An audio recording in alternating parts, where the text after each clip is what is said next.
ठीक है। सबसे पहले मैंने आपको कल लास्ट क्लास में बताया था वो आइडियल गैस इक्वेशन के बारे में। आइडियल गैस इक्वेशन के बारे में मैंने आपको तीन अलग अलग फॉर्म में कराया था। एक तो पीवी इक्वल्स टू में क्या था, पीवी इक्वल्स टू में एनआरटी था, ये था एन मोल के लिए आइडियल गैस इक्वेशन।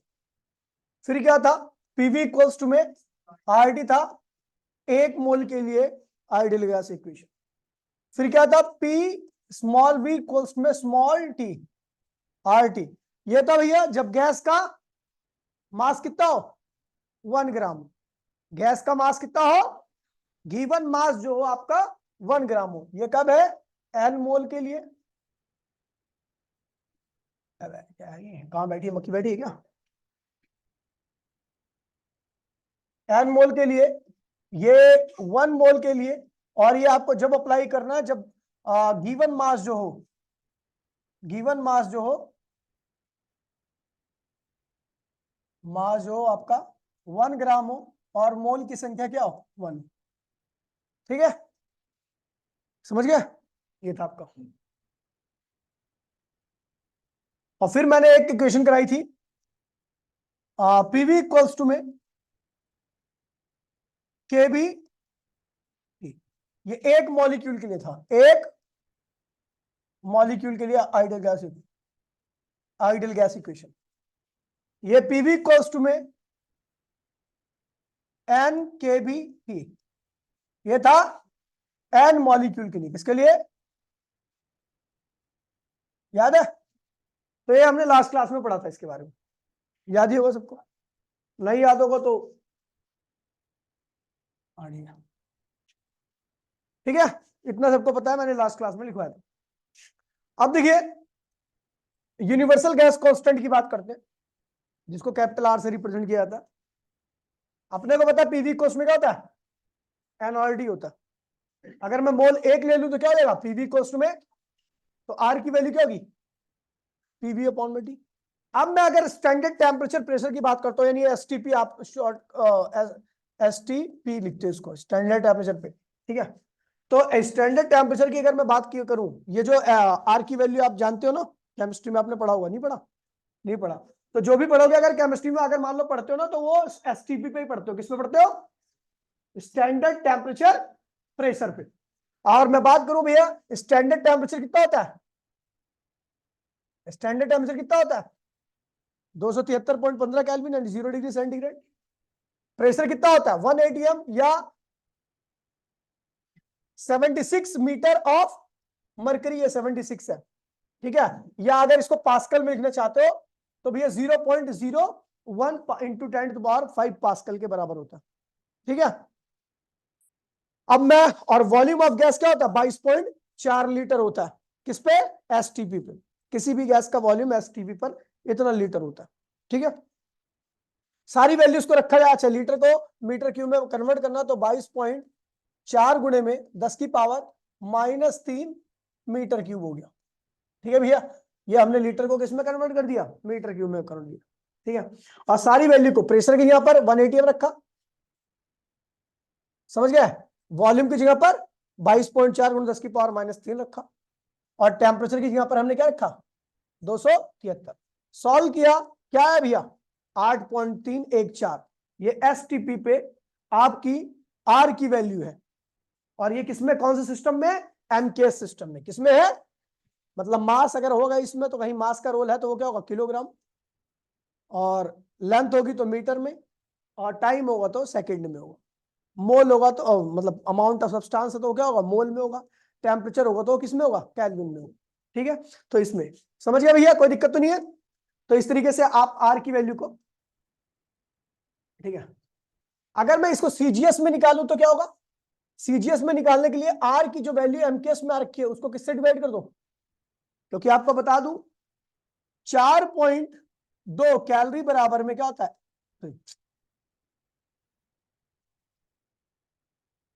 1 कैलोरी बराबर में क्या होता है 4.2 जूल, 4.2 जूल। तो 1 जूल क्या होगा, 1 जूल क्या होगा, तो 1 कैलोरी डिवाइड बाय 4.2, अगर कितने भी जूल, देखिए 1 जूल में इतना कैलोरी है, तो 2 जूल में कितना कैलोरी होगा, तो उस जूल को इससे मल्टीप्लाई कर दो। 3 जूल में कितना कैलोरी है, तो इस कैलोरी को 3 से मल्टीप्लाई कर दो। अपने को पता है ये 1 जूल है, क्या है, आपने जो अपना सिस्टम जो है उसमें, अपना सिस्टम जो है उसमें क्या है, ये 1 जूल है। क्या है ये, जे मतलब 1 जूल, जे मतलब इसको कैलोरी में कन्वर्ट करना, तो जे की जगह पे हम क्या लिख देंगे, 1 कैलोरी डिवाइड बाय 4.2। तो हमने क्या लिखा, ये लिख दिया, और जो जूल था उसके यहाँ पे क्या लिख दिया, 4.2, और जूल हटाया तो क्या आ गया, कैलोरी। मोल पर डिग्री सेंटीग्रेड या पर केल्विन, कोई दिक्कत तो नहीं भैया। सॉल्व किया तो आपका आ गया 1.2, क्या आ गया, वो सॉरी 1.2 नहीं, 2 आ गया, क्या आ गया, या 1.98 के आसपास आ रहा है, समझ गए। तो ये किसमें है, सीजीएस सिस्टम में। और अगर मैं एक मॉलिक्यूल की बात करूं, एक मॉलिक्यूल की जो आर की वैल्यू होती है, एक वो तो एन सॉरी, एक मोल के लिए आपके आर की वैल्यू क्या आई थी, 8.134, क्या आई थी, 314, और उसी को हमने सीजीएस में कन्वर्ट किया तो क्या आई थी, 2 आई थी लगभग। और अगर मैं केवल एक मॉलिक्यूल के निकालूं, तो आपको पता है एक मॉलिक्यूल के लिए जो आर की वैल्यू होती है उसको हम क्या कहते हैं, बोल्ट्जमैन कांस्टेंट, क्या कहते हैं उसे, आर की वैल्यू एक मॉलिक्यूल के लिए जो होती है उसे क्या कहते हैं हम, बोल्ट्जमैन कांस्टेंट। तो ये क्या है, आपको एक मोल के लिए है, अपने को एक मॉलिक्यूल के लिए चाहिए, तो इसका क्या करो, एवोगाड्रो नंबर से डिवाइड कर दो। तो जब इससे इसको डिवाइड करोगे तो ये आ गया आपका बोल्ट्जमैन कांस्टेंट, या एक मॉलिक्यूल के लिए आइडियल गैस कांस्टेंट। समझ गया भैया, कोई दिक्कत तो नहीं है। लास्ट क्लास में मैंने डिटेल में बताया था इसको, ठीक है। अब उसकी वैल्यू भी हमने जान ली, ठीक है। चलो आगे बढ़ते हैं, आइडियल गैस क्या होती है, ठीक है। खैर ये केमिस्ट्री का टॉपिक है, अगर आप स्टेट्स ऑफ मैटर आपके सिलेबस में होता, ये आप पढ़ोगे, सिलेबस में हो या ना, इससे कोई फर्क नहीं पड़ना चाहिए, आपको पढ़ना चाहिए स्टेट्स ऑफ मैटर, क्योंकि जेईई में बहुत सारे क्वेश्चन पूछे जाते हैं, ठीक है। तो स्टेट्स ऑफ मैटर अगर आप पढ़ोगे तो उसमें आपको आइडियल गैस वगैरह के बारे में पढ़ाया जाएगा। उसमें एक और टॉपिक होता है कंप्रेसिबिलिटी फैक्टर, क्या होता है, ठीक है। तो अभी खैर मैं आपको मोटे मोटे तौर पे पढ़ा दे रहा हूँ, केमिस्ट्री का टॉपिक है, इतना डिटेल नहीं जा रहा, ठीक है।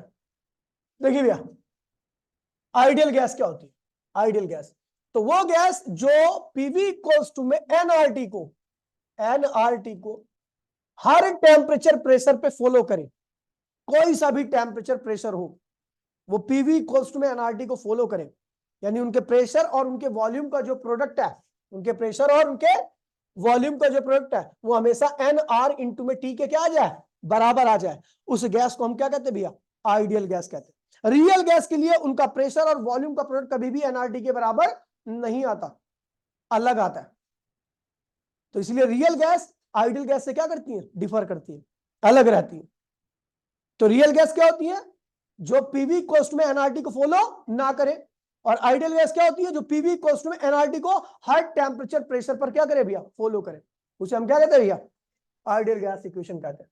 अ gas which obey ideal gas equation PV equals to NRT at all temperature and pressure is called, real gas भी फॉलो करती है पीवी इक्वल्स टू एनआरटी को, लेकिन उसके लिए स्पेसिफिक कंडीशन होती है, कुछ ही कंडीशन में कर पाती है आपकी रियल गैस आइडियल गैस की तरह, यानी PV equals to NRT real gas के लिए भी हो सकता है, लेकिन कुछ स्पेसिफिक कंडीशन में ही होता है।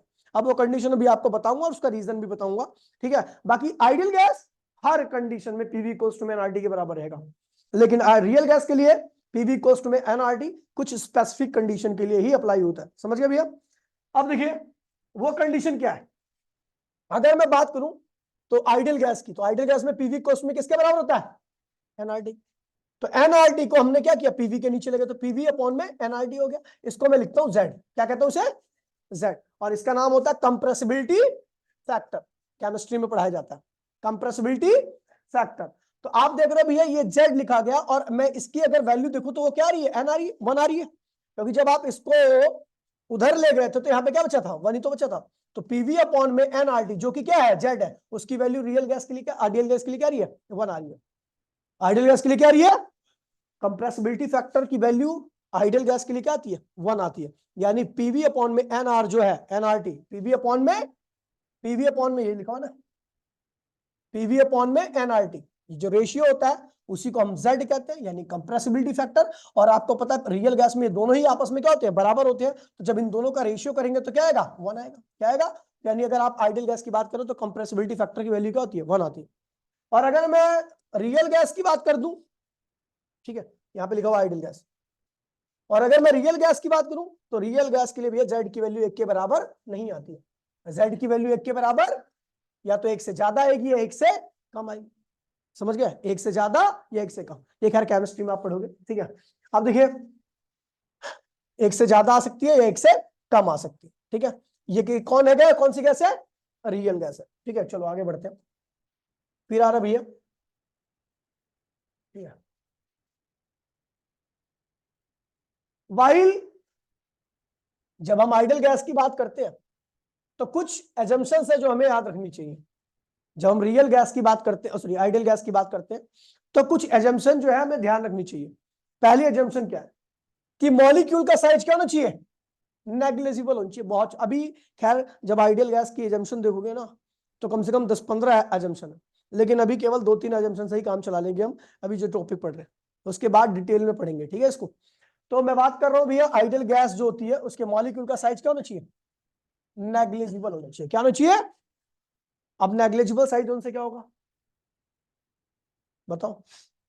नेग्लिजिबल साइज होने से यह होगा कि उनके बीच की कितनी भी कम दूरी रहे वो क्या होगी, बहुत ज्यादा हो जाएगी। वो क्या होगी, देखिए अगर साइज किसी का नेग्लिजिबल है, अगर मैं एटम की बात करूं, अगर मैं अपनी 2 उंगलियों की बात कर रहा हूं, मेरी एक उंगली यहां पर है और एक उंगली यहां पर है, दोनों के बीच में इतना सेपरेशन है, मेरी उंगलियां बड़ी है इसलिए सेपरेशन क्या माना जाएगा, कम माना जाएगा।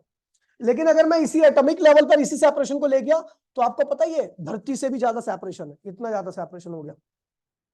तो अगर मॉलिक्यूल्स का साइज, आइडियल गैस के मॉलिक्यूल का साइज अगर हम नेग्लिजिबल मानते हैं तो उनके बीच में कितनी भी कम दूरी हो वो क्या होगी, बहुत ज्यादा होगी। और ज्यादा दूरी होने की वजह से उनके बीच में किसी प्रकार का इंटरेक्शन या अट्रैक्शन नहीं होगा, और अट्रैक्शन नहीं होगा तो पोटेंशियल एनर्जी क्या होगी, जीरो। और पोटेंशियल एनर्जी जीरो होती है इसका मतलब वो कैसी गैस है, आइडियल गैस है। मैंने आपको बताया था कि टोटल एनर्जी आइडियल गैस की किसके बराबर होती है, काइनेटिक की। पोटेंशियल एनर्जी बिल्कुल भी नहीं होती किसके अंदर, आइडियल गैस के। तो आइडियल गैस के मॉलिक्यूल्स के बीच में सेपरेशन क्या होना चाहिए भैया, या तो बहुत ज्यादा या मॉलिक्यूल का साइज ही होना चाहिए नेग्लिजिबल, जो बहुत छोटा होना चाहिए। दूसरा, इनके बीच में किसी प्रकार का अट्रैक्शन नहीं होना चाहिए। पता है ना क्यों, अट्रैक्शन होगा तो क्या होगी, पोटेंशियल। हम जानते भैया आइडियल गैस के अंदर कुल एनर्जी किसके बराबर होती है, काइनेटिक, पोटेंशियल जीरो। तो अगर देखिए भैया सो पोटेंशियल एनर्जी क्या होगी, अगर अट्रैक्शन जीरो है तो पोटेंशियल एनर्जी क्या होगी, और टोटल इंटर एनर्जी किसके बराबर आएगी, काइनेटिक। याद है नहीं याद है सारी पेज, ठीक है। अब यहाँ पर मैंने एक बात और बताई है आपको, ठीक है, बहुत खासम खास बात है। कह रहा है हाउ एवर नो रियल और actual gas fulfil the above condition. कह रहा है ऊपर जो हमने कंप्रेसिबिलिटी फैक्टर बताया था या जो एजम्पशन ली है हमने, वो रियल गैस किसी भी कंडीशन में इन सारी कंडीशन को फुलफिल नहीं कर पाती। मतलब पीवी इक्वल्स टू एनआरटी नहीं होगा। PV equals to NRT, gas के मॉलिक्यूल रियल गैस के क्या करते हैं, आपस में अट्रैक्ट भी करते हैं, और जब अट्रैक्ट करेंगे तो उनके बीच में क्या होगी, पोटेंशियल एनर्जी भी होगी। और इंटरनल एनर्जी में क्या आएगा, काइनेटिक और पोटेंशियल दोनों जुड़े जाएंगे। और हम जानते हैं कि अगर मैं आइडियल गैस की बात करूं तो आइडियल गैस में पोटेंशियल एनर्जी होती नहीं है, केवल क्या होती है, काइनेटिक होती है। यहां पर क्या आ रही है भैया, पोटेंशियल भी आ रही है। तो कोई भी रियल गैस क्या होती है भैया, आइडियल गैस की तरह नहीं आ सकती ऊपर की कंडीशन में। ना तो उसका कंप्रेसिबिलिटी फैक्टर 1 होगा, ना ही उनके गैस के मॉलिक्यूल्स का साइज क्या होगा, नेग्लिजिबल होगा, ना ही उनके बीच में अट्रैक्शन क्या होगा, जीरो होगा। सब चीज होगा सारा। अब क्या करा जाए, तो भैया एक कंडीशन है, स्पेसिफिक कंडीशन है जिसमें आप रियल गैस को आइडियल गैस में कन्वर्ट कर सकते हो। करना क्या, बहुत छोटी सी बात है, उनको इतना दूर कर दिया जाए कि उनके बीच में अट्रैक्शन हो ही ना। मेरी बात समझे, रियल गैस के मॉलिक्यूल को इतना दूर कर दिया जाए कि उनके बीच में किसी प्रकार का अट्रैक्शन, और जब अट्रैक्शन नहीं होगा, अच्छा दूर कैसे किया जा सकता है, जिस कंटेनर में रखे उसका वॉल्यूम क्या कर दिया जाए, बढ़ा दिया जाए। और कंटेनर का वॉल्यूम कब बढ़ता है, जब टेम्परेचर क्या होता है, चार्ल्स फ्लो कहता है कि टेम्परेचर बढ़ाओगे तो वॉल्यूम क्या होगा, और बढ़ेगा तो उसके अंदर की गैस का वॉल्यूम भी क्या होगा, गैस का वॉल्यूम बढ़ेगा तो उनके बीच में सेपरेशन भी क्या होगा, और जब सेपरेशन बढ़ेगा तो मॉलिक्यूल्स के बीच में अट्रैक्शन क्या होगा, दूरी बढ़ जाने पर अट्रैक्शन क्या होता है, कम हो जाता है। और अट्रैक्शन जैसे ही कम हुआ पोटेंशियल क्या होगी, जीरो। क्या आ जाएगी, केवल समझ गए भैया। तो यही बात ध्यान में रखना, ठीक है। कह रहा भैया how ever the real gas actual gas ये ऊपर की कंडीशन को फुलफिल नहीं कर पाती। Here the behaviour of real gas क्या होता है, आइडियल गैस से क्या होता है, अलग होता है, बट एट लोअर प्रेशर और हाइयर टेम्परेचर। मैं कुछ और बता रहा हूं, इनने कुछ और बोल दिया, बात वही है मेरे भाई। लोअर प्रेशर कब होता है बताओ, क्यों ऐसे कर रही है बता। अब्सेंट थी ना तो तेरे को तो आना चाहिए। अब्सेंट कौन होता है, या तो जिसको सब कुछ आता है या जिसको पढ़ाई से कोई सरोकार ही नहीं होता। लोअर प्रेशर कब होता है सोनी, वॉल्यूम बढ़ जाए। वॉल्यूम कब बढ़ता है, अबे मैंने आपको 100 बार बोला है, एक्सपेंशन होगा तो प्रेशर क्या हो जाता है, और एक्सपेंशन कब होता है जब टेम्परेचर क्या होता है, बढ़ता है। समझ गया, टेम्परेचर बढ़ाओगे तो वॉल्यूम, प्रेशर क्या होगा, यानी रियल गैस टेम्परेचर बढ़ाने पर या प्रेशर को कम करने पर, एक ही बात है भाई। क्या होता है भैया, कैसे बिहेव करने लगती है आइडियल की गैस, क्योंकि भैया अगर प्रेशर कम होगा, प्रेशर कम कब होता है, जब गैस के मॉलिक्यूल्स के बीच में दूरी क्या होती है, बहुत ज्यादा रहती है। ठीक है, उनका वॉल्यूम क्या होता है, बहुत ज्यादा होता है, प्रेशर क्या होता है, कम हो जाता है, और वो कैसा बिहेव करने लगती है आइडियल, क्योंकि उनके बीच में इंटरेक्शन क्या होता है, खत्म हो जाता है, और वो कैसा बिहेव करती है आइडियल की गैस।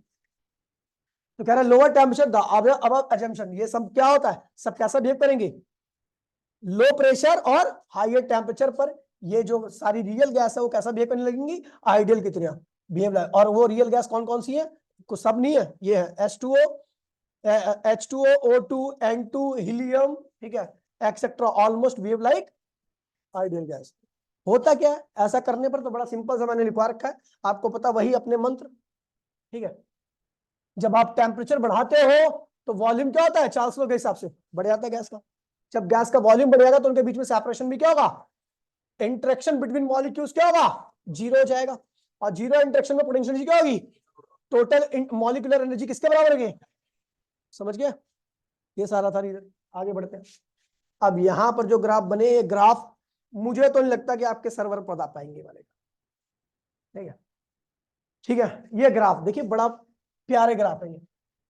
ठीक है, और ये ग्राफ देख करके आप 10 दिन तक बैठे रहो, एनसीईआरटी को 4 बार चाटो, मैं गारंटी दे रहा हूं आप 4 बार क्या 50 बार चाट लोगे फिर भी नहीं आने वाला ग्राफ समझ। ठीक है, ये डॉटेड लाइन का मतलब क्या है, ये सॉलिड लाइन का मतलब देखो बताता हूं मैं आपको। यहां पर डॉटेड लाइन का मतलब है भैया आइडियल गैस क्या है, और सॉलिड लाइन का मतलब है रियल गैस क्या है। ये कौन सा डायग्राम है, पीवी डायग्राम है। कौन सा डायग्राम है, क्या है, बॉयल्स लॉ। क्या है, बॉयल्स लॉ में हम क्या करते हैं, टेम्परेचर कांस्टेंट करके वॉल्यूम वेरिएबल करते हैं, तो उसी के साथ प्रेशर में भी क्या आता है, चेंज आता है। जितने ज्यादा प्रेशर बढ़ाएंगे वॉल्यूम क्या होगा, उतने ज्यादा कम होगा, या उसका उल्टा कर दो। समझ गया। अब देखिए ध्यान दीजिए भैया, फिर एक क्वेश्चन भी कराया मैंने, जेई में आया था नीचे वाला क्वेश्चन। ठीक है, मैंने बोला अगर मैं कम टेम्परेचर की बात करता हूँ, T1 कौन ज्यादा है, यहाँ पे T2 क्या है, कम है, और T1 क्या है, हाइयर टेम्परेचर। ये क्या है, अगर T2 लोअर टेम्परेचर है, क्या है, लोअर टेम्परेचर पर अगर मैंने पिस्टन के अंदर डाल दिया क्या, रियल गैस, और उसको कंप्रेस कर रहा हूं, फिर एक्सपेंड कर रहा हूं, जो भी एक प्रोसेस कर रहा हूं, समझ गया। मैंने पीवी उसका प्रेशर वॉल्यूम नोट किया है ना, रियल गैस डाल करके किसके अंदर, पिस्टन के अंदर, जो मैं पिस्टन यूज करता था याद है ना, गैस भर के चैम्बर के अंदर उसको कंप्रेस कर रहा हूं, देन उसके बाद एक्सपेंड कर रहा हूं, तो उसका पी और वी नोट किया, किसके लिए, रियल गैस के लिए, किसके लिए, रियल गैस के लिए, रियल गैस के लिए। समझ गया। तो हम देख रहे हैं जब हमने पी और आर वी आर को देखा, नोट किया, तो ये एन आर टी के बराबर नहीं आ रहा है, किस पे, लो टेम्परेचर पर, किस पे। और अगर रियल गैस को देखोगे, आइडियल गैस को देखोगे, तो आइडियल गैस का प्रेशर और आइडियल गैस का वॉल्यूम देखोगे इसी टेम्परेचर पर, टी टू पे, T2 क्या है, लोअर टेम्परेचर ना। तो हम देखोगे इसके यहाँ पर, ये पहला तो ये किया, तो ये तो एनआरटी के बराबर नहीं आया, एनआरटी 1 के बराबर नहीं आया, लेकिन जब इसके साथ ये परफॉर्म किया मैंने आइडियल के साथ, तो क्या आ रहा है, पी आई वी आइडियल बराबर में क्या होगा, NRT1 के बराबर आ रहा है। समझ गया, मतलब इसका कर्व क्या होगा, अलग खींचेगा पीवी का, और इसका कर्व क्या होगा, अलग खींचेगा। लोअर टेम्परेचर पर रियल गैस और आइडियल गैस का कर्व एक दूसरे को ओवरलैप नहीं करता, क्योंकि आपको पता है कि लोअर टेम्परेचर पर दोनों एक दूसरे से अलग अलग होती है, डिफर होती है, दोनों का बिहेवियर क्या होगा, अलग अलग होगा। प्रेशर में अलग चेंज करोगे, दोनों के अंदर वॉल्यूम क्या होगा, अलग अलग चेंज आएगा। तो इसीलिए लोअर टेम्परेचर पर आप देख रहे हो कि ये रियल गैस का ग्राफ ऐसे आ रहा है, और आइडियल गैस का ग्राफ क्या हो रहा है, ऐसे आ रहा है। T2 ये भी T2 पर है, और ये भी क्या है, T2 पर है। समझ में बात नहीं आई। लेकिन जैसे ही मैंने टेम्परेचर को क्या किया, T1 बढ़ा दिया, क्या कर दिया, बढ़ा दिया। बढ़ाने पर आपको पता भी है रियल गैस में तो कोई फर्क पड़ने वाला है नहीं। किसके अंदर फर्क आएगा, सॉरी आइडियल गैस के अंदर कोई फर्क तो पड़ने वाला है नहीं, किसके अंदर चेंज आएगा, वो क्या करेगी, उसकी प्रॉपर्टी किससे मैच करने लगी, थोड़ी थोड़ी आइडियल गैस की तरह। आप देख रहे हो कि इन दोनों कर्व के बीच में दूरी क्या होगी है, कम होगी, मतलब उसका बिहेवियर क्या होगा, उसकी तरह मैच करने लगा। और टेम्परेचर और करोगे, बढ़ाओगे, तो हो सकता है कि भैया ये दोनों एक दूसरे को क्या कर जाए, ओवरलैप भी कर जाए। समझ गया, ग्राफ समझ में आया, ठीक है। आगे बढ़े, तो यहां पर लिखा हुआ है, मैंने नीचे लिख दिया आपको, ठीक है। Reason, separation in between real gas and ideal gas gradually decreases on increasing temperature. इनने गधे ने लिखा है, टेम्परेचर जब इंक्रीज करोगे तो दोनों कर्व के बीच में सेपरेशन क्या होगा, कम होगा। और एक ऐसा भी टेम्परेचर आता है जब दोनों कर्व क्या होते एक दूसरे को ओवरलैप कर जाते। समझ गया, कोई दिक्कत तो नहीं है। देखो समझने वाली बातें ही है, ठीक है। अभी नोट भी करना है इसको, इसलिए ज्यादा नहीं पढ़ा है, ताकि अभी नोट डाउन कर लोगे, अभी सबकी कॉपी में नोट होनी चाहिए, वरना भूल जाओगे। और जो गलती है ना वहां पे पूछ लेना कि separation in between real gas curve आना चाहिए यहाँ पर, और आइडियल गैस कर्व आना चाहिए, gradually decreases on increasing temperature. समझ गए भैया, ये लिखना है अपने को। अब देखो एक समस्या आ गई यहाँ पर, अगर मुझे ग्राफ, एक क्वेश्चन आया था जेई में, ठीक है, कह रहा है भैया चूज द करेक्ट ऑप्शन, ठीक है। ये 3 पीवी डायग्राम में है, क्या है, पीवी डायग्राम। ये T1 टेम्परेचर बना, ये T2, एक ही गैस है। गैस क्या है, कौन सी गैस है, आइडियल गैस है। यहां पर गैस नहीं चेंज किया मैंने। T1 T2 T3 पे पूछ रहा है कौन सा ऑप्शन ठीक है, पहला दूसरा तीसरा, तीसरे पे लगा रखा है, लेकिन क्यों तीसरे पे लगा रखा है, तो भैया देखिए बड़ा आसानी से मैंने क्या कर दिया, एक लाइन पाट दी यहां पे, क्या दी। अगर मैं देखूं तो यहां पर वॉल्यूम क्या है, V1, इस पॉइंट के लिए वॉल्यूम क्या होगा, V1, इस पॉइंट के लिए वॉल्यूम क्या होगा, V2, इस पॉइंट के लिए वॉल्यूम क्या होगा, V3। हर इन सारे पॉइंट्स के लिए प्रेशर की वैल्यू क्या होगी, सेम होगी। प्रेशर की वैल्यू क्या है सबके लिए, प्रेशर की वैल्यू सेम है, केवल क्या चेंज हो रहा है, वॉल्यूम। नींद आ रही बेटा, ठीक आ रही तो ठीक मान ले। जब नाश मनुज का छाता है पहले विवेक मर जाता है, पता थी ये, पता किसने बोला था, भगवान श्री कृष्ण ने। जब व्यक्ति का नाश छाता तो धीरे धीरे काल की तरफ आता है। और तुझे पता काल कौन है, समय, सबसे बड़ा काल है, सबको खा गया, पता ना। राम अल्लाह जो भी थे इससे पहले सब डिलीट हो चुके हैं, तेरा नंबर है। ठीक है भैया, तो हम देख रहे हैं प्रेशर हर जगह पर क्या है, कांस्टेंट है, केवल क्या वेरिएबल है, वॉल्यूम। अब इससे कैसे पता लगेगा टेम्परेचर का, तो भैया अपने को पता है पीवी कोस्ट में क्या होता है, मैंने बोला क्या क्या, ठीक है। यहाँ पर कौन कौन कांस्टेंट है, पी कांस्टेंट है, एन कांस्टेंट है, आर, तो volume is directly equal to क्या है, temperature. Volume is directly equal to क्या है। अब सबसे ज्यादा वॉल्यूम किसका है, 3 वाले का, फिर 2 वाले का, फिर तो V3 क्या है, V2 से ज्यादा है, V2 V1 से। तो भैया जब V directly proportional to temperature है, तो जो वॉल्यूम ज्यादा वहां का टेम्परेचर भी क्या होगा, जो वॉल्यूम कम वहां का टेम्परेचर भी क्या होगा। कोई दिक्कत तो नहीं है, समझ में आ गया। तो इसलिए हमने थर्ड ऑप्शन पर टिक लगा दिया, ठीक है। ये हो गया। अब ये आ रहा है, ये लो इसमें, ये है चार्ल्स लो, ये क्या है, चार्ल्स लो, चार्ल्स लो। ऊपर लिखना अपने को, ध्यान रखना, गलती मत करना, ये चार्ल्स लो है, चार्ल्स लो। अब यहां पर 2 लाइन खींच रखी है, एक डार्क और एक डॉटेड। डॉटेड किसकी है, सीधी है, हर टेम्परेचर प्रेशर पर सीधी है, तो कौन सी होगी, आइडियल। और डार्क वाली क्या है, टेढ़ी मेढ़ी है, तो क्या होगी, रियल। अब टेढ़ी मेढ़ी क्यों है, देखिए आपको पता है टेढ़ी मेढ़ी इसलिए है, आइडियल रियल जो गैस है उसका कर्व टेढ़ा मेढ़ा क्यों आ रहा है, आपको पता है इसका कर्व टेढ़ा मेढ़ा इसलिए आ रहा है क्योंकि टेम्परेचर बदल रहा है। क्या हो रहा है, और टेम्परेचर बदल रहा है तो उसका बिहेवियर भी क्या हो रहा है, और जब बिहेवियर बदलेगा तो प्रेशर और टेम्परेचर के, प्रेशर और वॉल्यूम के अंदर जो वेरिएशन आ रही है वो भी क्या होगी, कभी कुछ कभी कुछ कभी कुछ, डायरेक्टली प्रोपोर्शनल तो रहेगा नहीं। और डायरेक्टली प्रोपोर्शनल आने वाला जो ग्राफ नहीं होता कैसा होता है, कैसा होता है, कैसा होता है, कर्व हो जाता है। कैसा होता है, अगर दोनों में डायरेक्टली हमेशा रहे तो ग्राफ कैसे आएगा, स्ट्रेट। अपने को पता है भैया आइडियल गैस के कोई फर्क पड़ने वाला है नहीं, उसका बिहेवियर हमेशा ही क्या होगा, एक जैसा रहेगा, हमेशा एक जैसा चलेगा, सीधा जाएगा। तो हमने क्या किया, अच्छा हमने यहां पर आते हैं इसमें, हमने पहले लिया कम प्रेशर, क्या लिया, अपने को पता भी है आप कौन सा डायग्राम बना रहे हो, V और T के बीच का, वॉल्यूम और टेम्परेचर के बीच का, वॉल्यूम और टेम्परेचर के बीच का हमने ग्राफ बनाया। क्या है, चार्ल्स लॉ है, क्या है ये, ऊपर डाल देना चार्ल्स लॉ, ठीक है। तो हम जानते हैं भैया पीवी कोस में क्या होता है, अच्छा इसका स्लोप क्या होगा, स्लोप होता है वाई अपॉन में एक्स, वाई पे कौन है वॉल्यूम और एक्स पे कौन है, तो स्लोप ये होने वाला है मेरा। और अगर मैं वी अपॉन में टी की वैल्यू निकाल दूं, यहाँ पर वी अपॉन में टी की वैल्यू क्या होगी, वी इस टी को इसके नीचे लाओ तो वी अपॉन में क्या हो गया, टी हो गया, और क्या हुआ एन आर अपॉन में क्या हो गया, टी हो गया।